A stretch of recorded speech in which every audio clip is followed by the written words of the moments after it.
Tre Jones comes up clutch, and Josh Giddey is back with a big game as the Bulls get a big win over the Minnesota Timberwolves. Talk about it right after this.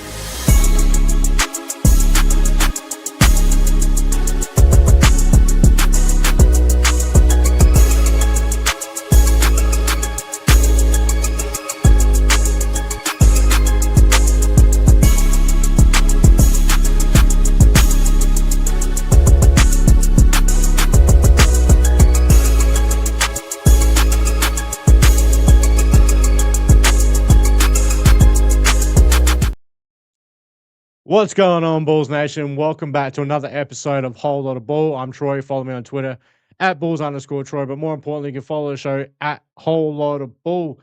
So our Chicago Bulls are on a 3-game winning streak. Josh Giddey is back in the lineup as the Chicago Bulls grind out a 120-115 victory over the Timberwolves in Minnesota.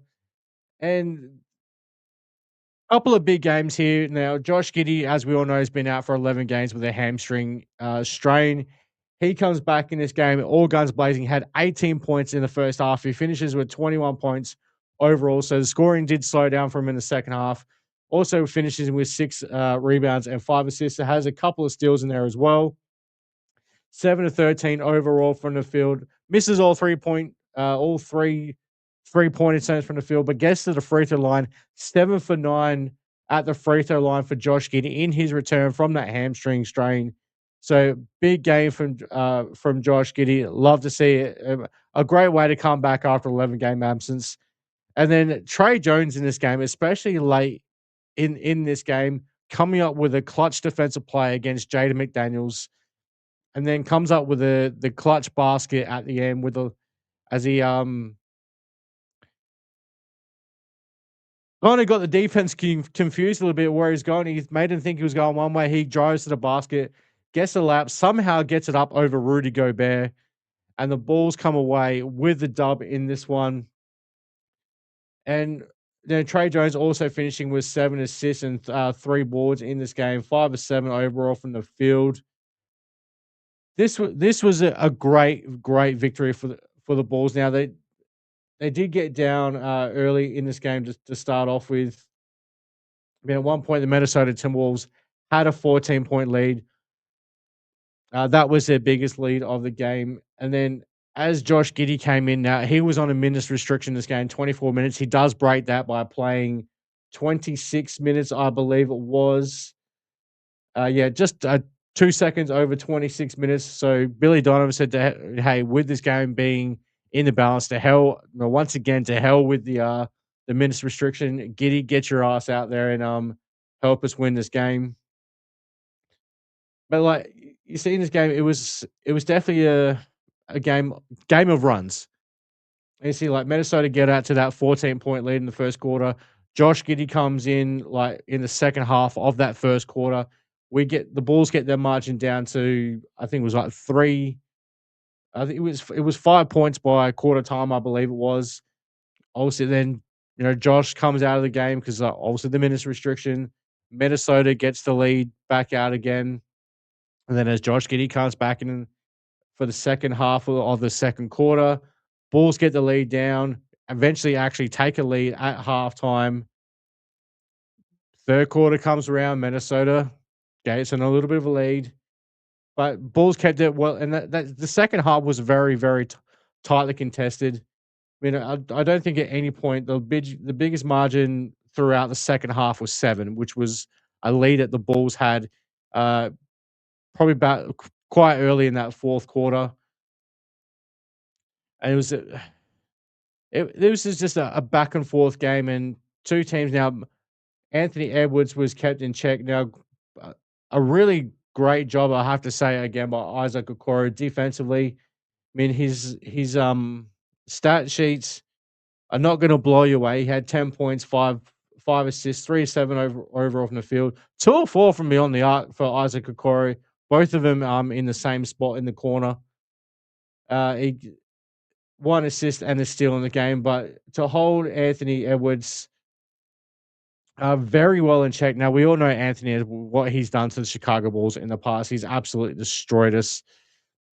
He finishes with 20 points, but on 9 of 25 from the field, 1 of 8 from beyond the arc. He did miss that three-pointer in the corner, to try and tie the game up, and finished obviously with, 6 rebounds and 3 assists. Julius Randle does have 30 points, for the Timberwolves, 10 to 17 from the field, 3 to 5 from beyond the arc. Gets to the free throw line 7 times, makes all those, 7 boards, 6 assists. And, like, Rudy Gobert, the stifle tower, 10 points, 11 boards. And there was a period in this game where the Minnesota was just having a hosting their own little block party. So Naz Reid, not one for, you know, not a huge shot blocker. He has 3 blocks in this game, and all within a matter of minutes, really. But Naz Reid again off the bench for Minnesota, 20 points, 6 boards, 5 assists, the 2 steals, and 3 blocks, as I've already mentioned. 8 of 12 from the field, 4 of 7 from beyond the arc. So Naz Reid proving one of the absolute best backup big men in the league, if not the best backup big man in the NBA. And like this, again, I've got to say it again. This is a really good game from the Chicago Bulls. Now going through some of the other numbers now. Marcus Mazelis, 12, not his high scoring, most effective game. He goes 3 of 8 from the field, include 2 or 3 from beyond the arc. 12 points. His minutes were down a little bit. I suppose with Josh Giddey coming back into the fold, that was going to happen. Kevin Huerter played less than 10 minutes. He's been on the back end of the rotation in these last few games. But yeah, Martis 12 points, 6 boards, 3 assists, and a steal. Jalen Smith, another really nice game from Jalen Smith. A good again to see, despite Josh Giddey coming off the bench in this game.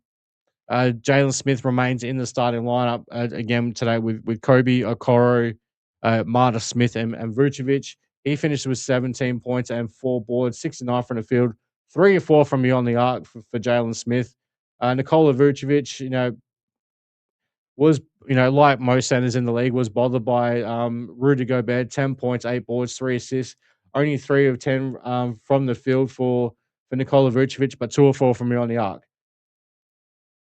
Now, Kobe White in this game as well, 22 points, 6 of 16 from the field, 3 of 10 from beyond the arc. So, obviously, a fair bit down on the last 2 games where he's been absolutely exploding from beyond the arc, 7 and 9 from the free throw line. There were some times in this game where, especially in that fourth quarter, when Josh Giddey was sitting, it did look like Kobe was trying to force the issue a little bit. And for me personally, I was getting a little bit frustrated with that. But in the end, Kobe did kind of settle down, especially once Josh Giddey came back in the game, got himself back under control, and became vital to help the Bulls pull out this win. I'd assume in this game, 2 or 5 from beyond the arc, so continually his blistering form from beyond the arc, shooting excuse me, been a long day at work. I've just finished watching the LA 36ers game before I watched the Chicago Bulls. So he goes 2 or 5 from me on the arc, 2 of 9 overall from the field. Like he was one of the guys who got absolutely stuffed by Naz Reid. 4 rebounds and 3 assists there for Sumu. And then Patrick Williams had nothing spectacular off the bench, but he had some nice moments in there. He finishes with 5 points, 3 rebounds, 2 or 3 from the field, including, and makes his only 3-point attempt in the game. And Kevin Huerter, 1 of 4 from the field, 1 of 3 from beyond the arc, 3 points, 2 assists. Kevin Huerter seems to be falling out the rotation a little bit there for Billy Donovan. But no, this is like I've already said, this is a really nice game for the Chicago Bulls. We had that scoring punch off the bench, obviously with Josh Giddey coming off the bench, so that certainly helps. I would probably expect him to be back in the starting lineup, probably a game against the Boston Celtics, which is the Derrick Rose jersey retirement game, or retirement ceremony after that game. And yeah, this a 3-game winning streak now for the Bulls. We get back for 500 at 22 and 22. And so just to look at some of the other numbers here for the Bulls. So Bulls do lose the rebounding battle 45-43. Minnesota with more assists there with 29-28. Bulls have 7 steals for Minnesota 6, only 1 block for the Bulls, 9 for Minnesota. The Bulls looked after the ball really well. Only 11 turnovers in this game, and can when you consider that the pace that the Bulls play with and the up tempo that they want to go, keeping your turnovers down to 11, I'll take that any day of the week. Shooting 44% overall from the field and just 43.5% from beyond the arc. And got to the free throw line a fair bit in this game, shot just under 82%. Now, the total number for the Bulls at the free throw line, they go 27-33 from the line, whereas Minnesota is 14-15. So Chicago making 12 more free throws than Minnesota even attempts. So that's your ball game right there. As well as like the Bulls out shooting Minnesota from beyond the arc. The Bulls go 17-39 from beyond the arc, 43.6% to Minnesota's 15-41. Now, overall, Minnesota made more field goal attempts. Bulls 38 out of 86, and Minnesota 43 out of 93. So basically, the free throw discrepancy there is where the Chicago Bulls win this game. Just quickly as well, points in the paint, Minnesota wins that one, 44-40. Second chance points, Minnesota again, 13-11. But the Bulls will do win the fast break points, 17-12. So yeah, this was a fun win. It was a battle. Uh, Absolutely great to see. And again, Josh Giddey being my Aussie guy, great to see him back on the floor, even as coming off the bench to start with as he returns from that hamstring strain. And playing the way he did, really encouraging signs there. He looked fresh. He looked quick, and didn't look like he was hampered at all by that hamstring strain. So it looks like they've worked him back quite well. So shout out to the Bulls medical staff for once. They may have actually done something right, or hey, maybe Josh Giddey is just actually really good with his recoveries. And this is the first soft tissue injury he's had um, in his life, I believe. I don't remember him ever having one with the Adelaide 36ers.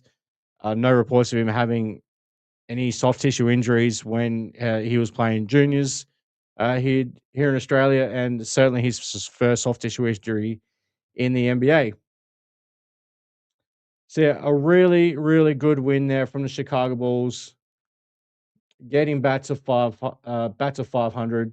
Now see if we can pull up the NBA standings. And for some reason, I've gone to the stupid ass NBA Cup standings. So let's pull up the standings. So the Bulls are still sitting in that dreaded ninth position, at 20, half a game behind the Miami Heat for the eighth spot, and a game and a half behind the Orlando Magic for seventh. 2 games ahead of the Atlanta Hawks in 10th. And funny enough, the Bulls are only, you can say only, 4 games behind the New York Knicks for the third spot in the Eastern Conference. So it's good to see the Bulls getting back some health. Obviously, we're still waiting on Zach Collins to return. We know Noah Rasenge is gone for the year. But hey, let's just see if the Bulls can start putting together something over the next few weeks as we go into the All-Star weekend break, and see if they can start building up some sort of momentum going into the second half. And hey, potentially make a run to make the playoffs properly and not go in through the play-in.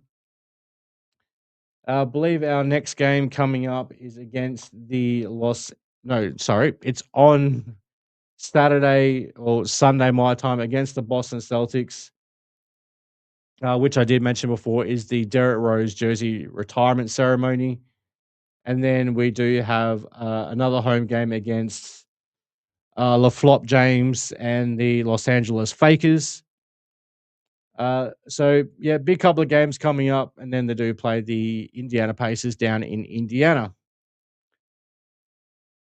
All right, that's gonna do it for me tonight. I'm absolutely fucking exhausted. So yeah, thanks for joining me on this episode of Whole Lot of Bull. Don't forget to drop some comments down below. Tell me what you thought about this game. What did you think of Josh Giddey's return? Tre Jones coming up clutch for the Chicago Bulls.